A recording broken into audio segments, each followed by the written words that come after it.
MSI's XPOWER Gaming Titanium Edition board looks awesome and has a lot of cool features, including some serious overclocking stuff. Stick around to find out more.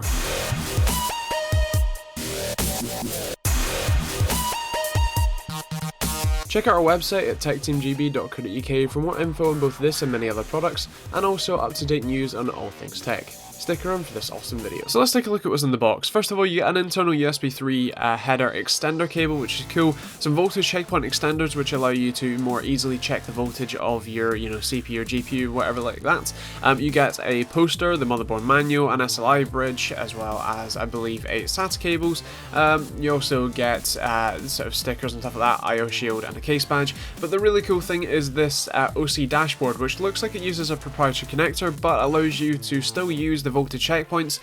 Can be found on the top right hand corner of the motherboard and allows you to adjust your overclock with hardware buttons, which is really nice, and obviously still able to turn on and off the PC and obviously reset as well, so that's really cool. Now, the general aesthetic of this motherboard is white, silver and black, which is fantastic, and I reckon will be great for some really kind of awesome sort of white and black themed builds, which I can really imagine people using this one for. Now, the heatsinks are fantastic and are hiding the rather beefy power phase setup, as well as down the bottom you've got the reinforced PCI slots for any big and heavy graphics cards, so that you don't snap the PCI slots off. That's also pretty cool, and it's also kind of this area that you'll find the two 32 gigabit per second M.2 slots.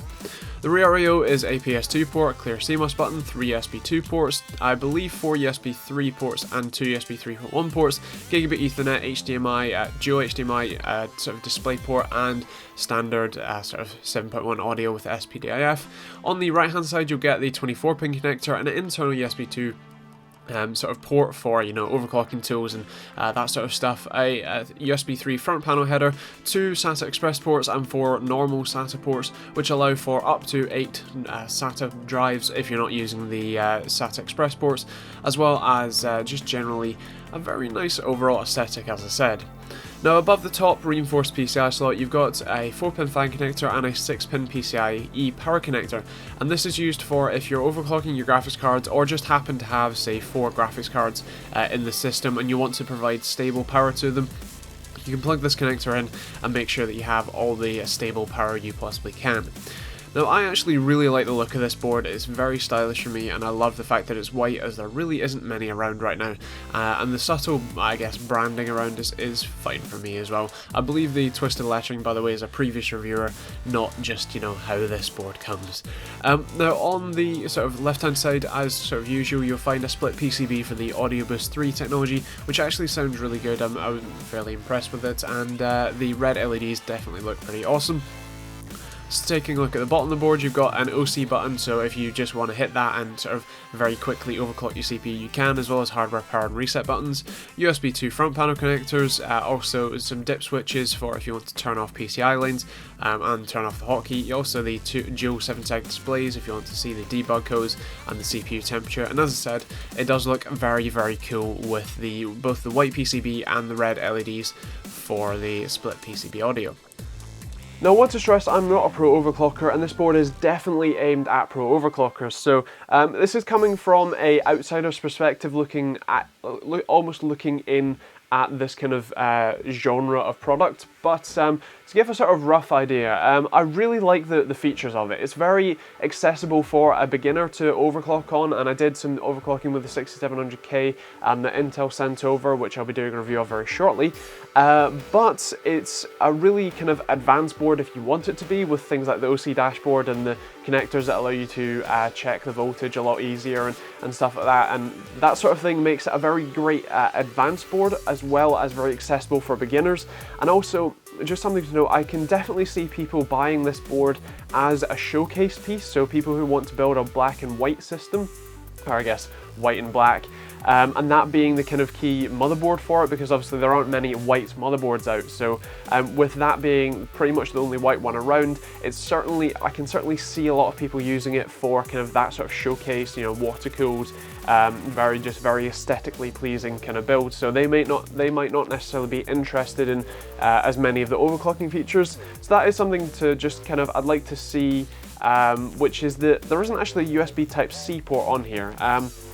You do get 3.1, which is awesome, but Type-C is becoming a lot more of a standard, and especially with more phones and stuff like that coming out with Type-C on them, it might be a nice addition to have, you know, on the motherboard. So I guess in maybe a later revision or maybe the next generation, I'd quite like to see that, just because I can see a lot of people who aren't necessarily interested in overclocking using this board as a daily use board. So yeah, but other than that, in terms of just overclocking features, it's incredible. The OC dashboard is awesome. The voltage checkpoints are just great with the little connectors that allow you to check it easier.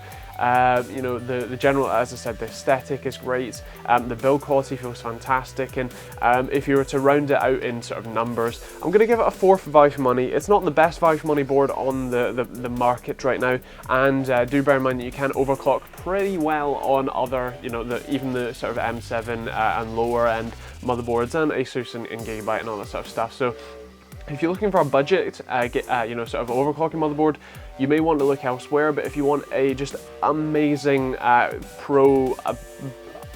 just brilliant kind of overclocking motherboard, this is probably the one to look for. Now, in terms of functionality, it's going to be a 4 just because it's missing that Type-C port, which is becoming a huge kind of feature, but still is going to be a 5. Performance is going to be a 5, and TechteamGB score is going to be a 4 just because it's not centered towards me personally, as I'm not a pro overclocker, but I can certainly see a lot of people being very interested in this board.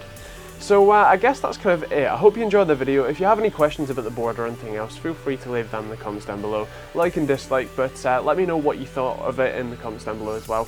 And yeah, hope you all enjoyed it. Subscribe if you haven't already, and check out some of our other videos over there. Check out Facebook and Twitter for more updates on videos and all that sort of stuff as they come out.